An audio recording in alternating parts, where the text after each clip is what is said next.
Hello friends, फिर से आप लोगों का हमारे चैनल पे स्वागत है। मैं आज एक सारांश लेकर आई हूँ पाठ 3 का, जिसका नाम है संपूर्ण क्रांति। इसका मैं पहले लेखक परिचय बताऊँगी, उसके बाद फिर सारांश बताऊँगी। लेखक परिचय से कम 2 से 3 क्वेश्चन ज़रूर आएगा, इसलिए बढ़िया से पढ़िएगा, ठीक है।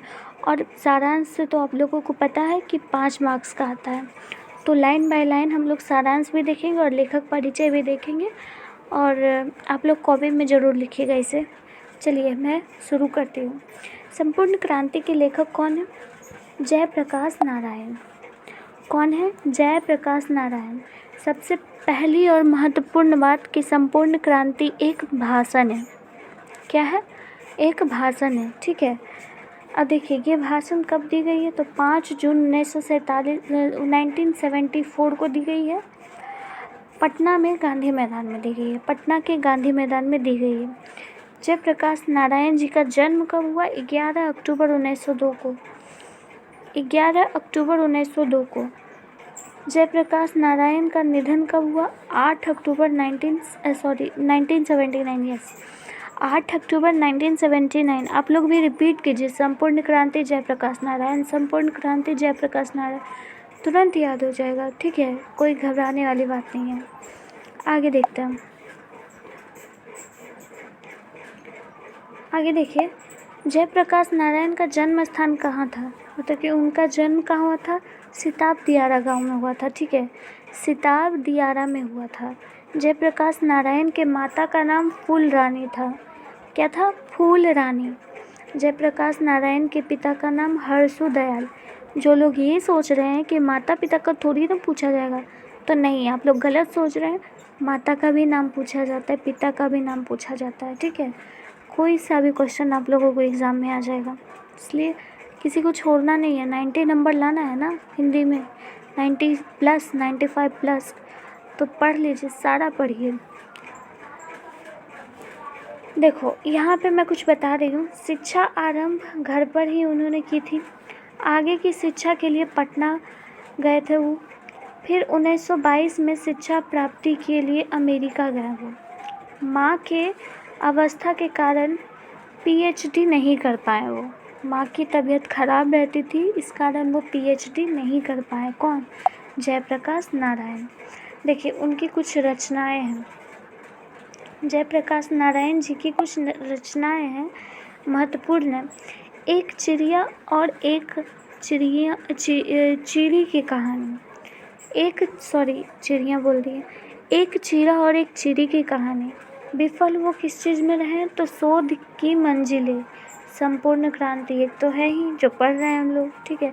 तो चलिए अब हम लोग शायद सारांश देखते हैं। हाँ, देखिए सारांश अब इसका हम लोग देखते हैं। ओके, लाइन बाय लाइन सारांश देखते हैं। 5 मार्क्स के पूछे जाते हैं, कॉपी में लिखिएगा, ठीक है। आप लोग अच्छे बच्चे हो ना, ठीक है, छोड़िए वो।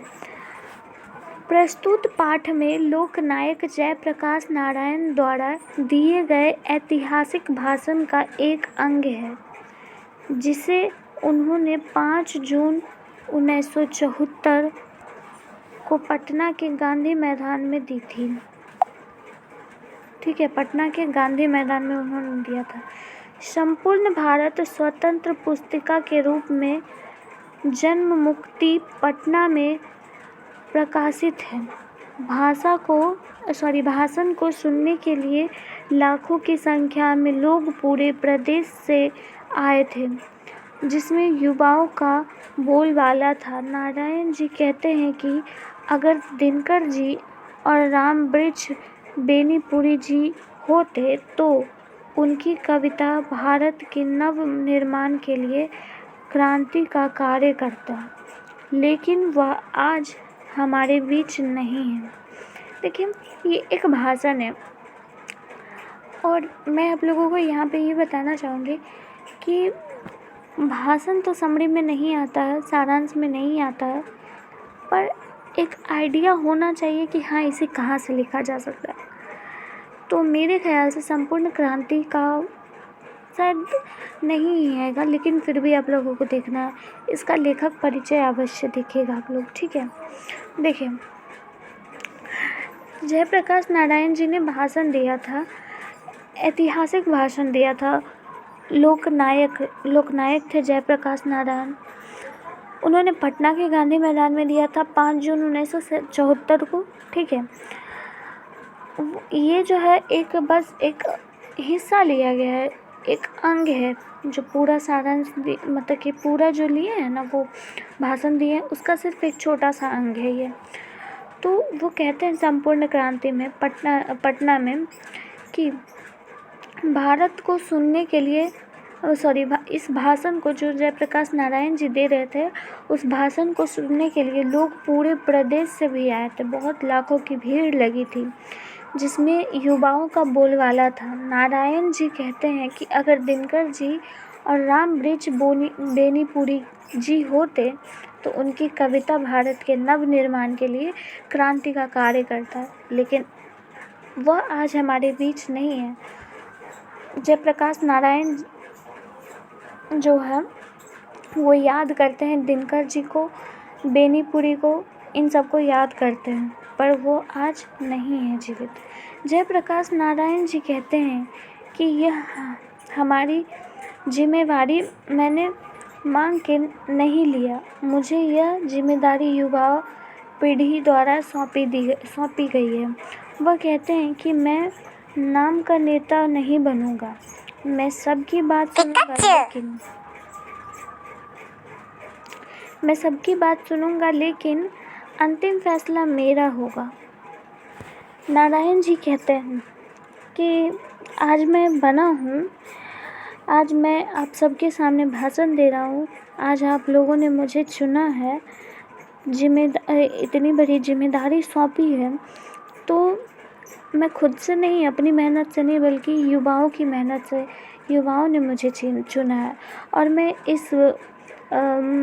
क्या बोलते हैं, मैं सिर्फ खुद की नहीं सुनूंगा, मैं सुनूंगा तो सबकी, लेकिन मैं करूंगा वही जो मेरा दिल करेगा, जो मेरा अंतिम फैसला होगा मैं वही करूंगा। ऐसा नारायण जी अपने भाषण में कहते हैं, ठीक है। आगे देखिए, लेखक ने अपने परिवार की गरीबी के बावजूद अमेरिका में अपने बलबूते पर पढ़ाई की तथा वापस आकर कांग्रेस में शामिल हो गए। जयप्रकाश नारायण जी जो थे वो अपने घर की जिम्मेदारियों के साथ साथ पढ़ाई की है अमेरिका में, और वो अब वापस लौट गए, कांग्रेस में शामिल हो गए वो। आगे देखिए, जयप्रकाश बाबू से मिलने बहुत सारे नेता आए और सब ने उन्हें एक तरफ लोकतंत्र की शिक्षा दी तो दूसरी तरफ लोगों ने जुलूस को रोका गया। लेखक कहते हैं कि ऐसे लोगों को यहाँ क्या लिखा हुआ है यार, एक मिनट, ऐसे लोगों को शर्म नहीं आती जो एक तरफ लोकतंत्र की बातें करते हैं तो दूसरी तरफ लोकतंत्र को अपने पैरों से कुचलते हैं। देखिए, जयप्रकाश नारायण जी जो थे वो अपने भाषण में ये सब कह रहे थे कि जो सब लोग आए मुझे समझाए, किसी ने मेरी तारीफ़ की तो किसी ने मेरे जुलूस को रोकने की कोशिश की, ऐसा कहते हैं लेखक, ठीक है। लेखक कहते हैं कि उन लोगों को शर्म नहीं आती जो एक तरफ लोकतंत्र की बात करते हैं और दूसरी तरफ उसी लोकतंत्र को कुचल देते हैं अपने पैरों के तले। लेखक के कुछ मित्र उनका और इंदिरा जी का मेल मिलाप करवाना चाहते थे। लेखक कहते हैं कि मेरा इंदिरा से व्यक्तिगत झगड़ा नहीं है, बल्कि उनकी गलत नीतियाँ से मेरा झगड़ा है। लेखक कहते हैं कि मेरा इंदिरा गांधी से कोई झगड़ा नहीं है, वो तो व्यक्तिगत झगड़ा है, ठीक है। लेखक कोई व्यक्तिगत झगड़ा नहीं है, वो उनकी नीतियों से झगड़ा है, जो वो नीतियाँ रचती हैं उनसे झगड़ा है। लेखक ने कई बार बापू और नेहरू जी को भी आलोचन की है। लेखक कहते हैं कि आज राजनीति में भ्रष्टाचार बढ़ा है, जिनका प्रमुख कारण चुनाव की चर्चा है। आज के लोकतंत्र में जनता को इतनी ही अधिकार है कि वह चुनाव करे। लोकतंत्र में चुनाव के बाद अपनी ही प्रतिनिधियों पर जनता का कोई अंकुश नहीं होता। लेखक के अनुसार अन्य देशों में प्रेस तथा पत्रिका प्रतिनिधियों पर अंकुश लगती है, लेकिन हमारे देश में इसका बहुत अभाव है। लेखक ये सब अपनी भाषण में कहते हैं। ठीक है, यहाँ तक समझ आया? कोई परेशानी? तो आगे बढ़ती हूँ मैं। आगे क्या बढ़ना, अब तो ख़त्म होने वाला है। तो आप लोगों ने जैसा कि देखा, मैंने इतना बताया। अंततः आप लोगों को लिखना है कि जयप्रकाश नारायण जी भाषण वाकई एक शानदार भाषण थी उनकी।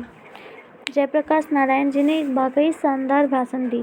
ठीक है, बहुत सारी बातें जयप्रकाश नारायण जी ने कहा। लोकतंत्र में चुनाव के बाद अपनी ही प्रतिनिधियों पर जनता का कोई अंकुश नहीं होता। मतलब कि लोग जो है वो चुनाव करने तक ही योग्य हैं, बस चुनाव कर लेते हैं, उसके बाद उनकी सहायता कोई नहीं करता। बाकी सब देशों में तो पत्रिका या फिर प्रेस मीडिया जो होती है उस पर प्रतिबंध भी लगती है, पर हमारे देशों में इसका बहुत अभाव है, बहुत कमी है। लेखक ये सब कहते हैं। लेखक नहीं, जयप्रकाश नारायण जी ये सब कहते हैं। ठीक है, तो अंततः आप लोग लिखिएगा कि जयप्रकाश नारायण जी का यह भाषण वाकई एक शानदार भाषण है। समझ आया हो?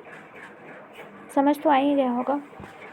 ऐसे मैं आप लोगों को एक बता दूं कि सारांश जो है वो उतना नहीं आता है, पर फिर भी आप लोग इसको पढ़ लीजिएगा अच्छे से, ऑब्जेक्टिव क्लियर हो जाएगा। ठीक है, मैं बताते चलूँगी कि हाँ कौन कौन सा समरी जो है वो ज़्यादा इम्पोर्टेंट है। ठीक है, तो फिर मिलती हूँ मैं नेक्स्ट वीडियो में। तब तक के लिए आप लोग पढ़ाई करते रहिए अच्छे से। बाय।